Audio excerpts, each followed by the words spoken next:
ஆண்டவர் இரட்சகருமாகிய இயேசு கிறிஸ்துவின் இனிய நாமத்தில் உங்களுக்கு என்னுடைய அன்பின் வாழ்த்துக்கள். இந்த காலை வேளையில் நாம் தியானிக்கும்படியாக தெரிந்து கொள்ளப்பட்ட வேத பகுதி அது ஏசாயா 53 அதிகாரம் 5வது வசனம். Isaiah chapter 53 verse 5. நம்முடைய மீறுதல் நிமித்தம் அவர் காயப்பட்டு, நம்முடைய அக்கிரமங்கள் நிமித்தம் அவர் நொறுக்கப்பட்டார். நமக்கு சமாதானத்தை உண்டு பண்ணும் ஆக்கினை அவர் மேல் வந்தது, அவருடைய தழும்புகளால் குணமாகிறோம். எனக்கு பிரியமானவர்களே, நம்முடைய ஆதி பெற்றோராகிய ஆதாம் ஏவாளின் மீறுதல் தேவனுடைய கோபாக்கினை நம்மேல் வந்தது. ரோமர் 4 அதிகாரம் 25 இப்படியாக சொல்கிறது. Romans chapter 4 verse 25. மேலும் நியாயப்பிரமாணம் கோபாக்கினை உண்டாக்கிறது. லா gives wrath of God. நியாயப்பிரமாணம் இல்லாவிட்டால் மீறுதலும் இல்லை. There is no transgressions under the law. சட்டதிட்டங்கள், கற்பனைகள், நியாயப்பிரமாணங்கள் இவைகள் யாவும் நமக்கு கொடுக்கப்படவில்லை என்றால் மீறுதல்கள் இல்லை. அவனவன் அவன் பார்வைக்கு சரியானபடி செய்து கொண்டு வருவான். ஆண்டவர் ஆதாமை பார்த்து சொன்ன ஒரு வார்த்தை, இந்த பூமியிலே உனக்காக கொடுக்கப்பட்ட ஏதேன் தோட்டத்தில் உள்ள எல்லா மரத்தின் பழங்களையும் சாப்பிடலாம், இந்த ஒரு மரத்தின் பழத்தை தவிர. அங்கு ஒரு நியாயப்பிரமாணம், ஒரு கட்டளையானது வைக்கப்படுகிறது. ஏவாளுடைய மீறுதலினாலே, அவள் வஞ்சிக்கப்பட்டதினாலே அவள் அந்த பழத்தை சாப்பிட்டு தேவன் கொடுத்த கட்டளையை மீறுகிறார். கட்டளையை மீறும் பொழுது சாபம் உட்பிரவேசிக்கிறது. பாவமும் சாபமும் ஒன்றுக்கொன்று பின்னி பிணைந்து காத்திருக்கிறது. மனிதனை எப்பொழுது தள்ளலாம், மனிதனை எப்பொழுது வீழ்த்தலாம்.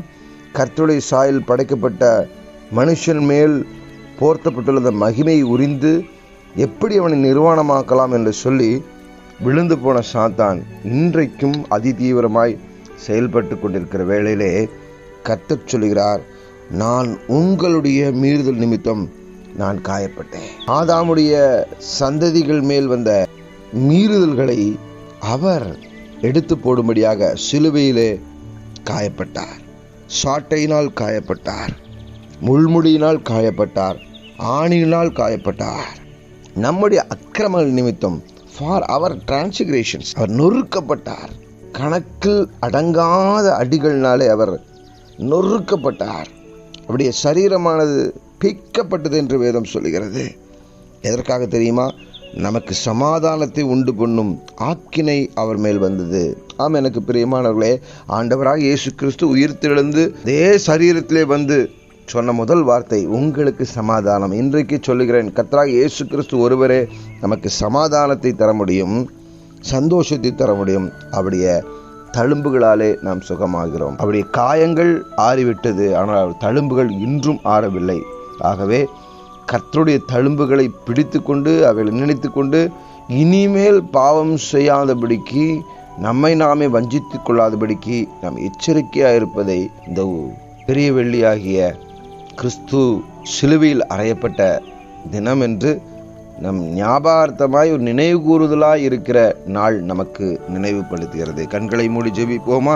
அன்பின் பரலோக பிதாவே, எங்களுடைய அக்கிரமங்களுக்காக, எங்களுடைய பாவத்துக்காக, எங்களுடைய மீறுதலுக்காக நீர் சிலுவைக்கு சென்று காயங்கள் பட்டு, இந்த காயங்கள் வடுக்கள் ஆறாமல் தோமாவிடத்தில் வந்து நீங்கள் காண்பித்தீங்க. அதை அவன் தொட்டு பார்ப்பது முன்பாக மனம் திரும்பினான். இன்றைக்கு சிலுவையின் காயங்கள் கற்றுத்தருகிற பாடங்கள் எங்களுக்கு சமாதானம். இனி நாங்கள் பாவம் செய்யாதபடிக்கு சிலுவையின் தழும்புகளே நாங்கள் பார்த்து கொண்டிருக்க எங்களுக்கு கிருபை புரிந்தரும்படியாக ஜெபிக்கிறோம். பொறுப்படுத்திக் கொள்ளுங்க, பாதுகாத்துக் கொள்ளுங்க. இயேசுவின் நாமத்தின் நல்ல பிதாவே, ஆமென். எனக்கு பிரியமானவர்களே, கிங் லைன் ஆஃப் ஜூடா ப்ராப்பர்ட்டிக் மினிஸ்ட்ரியின் சார்பாகவும் இம்மானுவேல் லிட்ரேச்சர் சர்வீஸின் சார்பாகவும் நான் உங்களை கிறிஸ்துவுக்குள்ளாக வாழ்த்துகிறேன். தேங்க்யூ. God bless you.